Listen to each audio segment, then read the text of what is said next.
நிறைய இடங்கள்ல மழை, வெள்ளம் மற்றும் அதிகப்படியான பாதிப்புகள் மற்றும் சேதங்கள் கண்டிப்பா இருக்க போகுது. நவம்பர் இறுதியில மிக மோசமான ஒரு மழையினுடைய ஆபத்துக்குள்ள நம்ம போக போகிறோம். நிறைய இடங்கள்ல மிக கடுமையான தாழ்வான பகுதிகளில் மிக மிக தீவிரமான மழை பொழிவு அப்படிங்கிறது வரப்போகுது.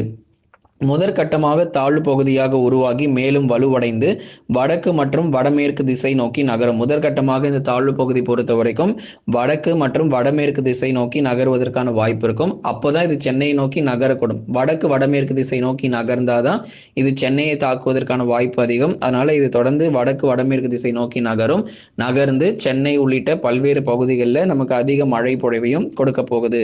சரி, இது எல்லாமே முழுமையா அப்படியே சென்னையிலே கரை கடந்துருமாங்க, சென்னையிலே இது முழுமையாக இந்த புயல் வருமா, இல்ல ஆந்திராவுக்கும் கொஞ்சம் போகுமா அப்படின்னு சில பேர் கேட்டிருந்தாங்க. ஆந்திராவிற்கும் சில பகுதி, அந்த புயலுடைய மைய பகுதி பொறுத்த வரைக்கும் ஆந்திராவில தான் கரையை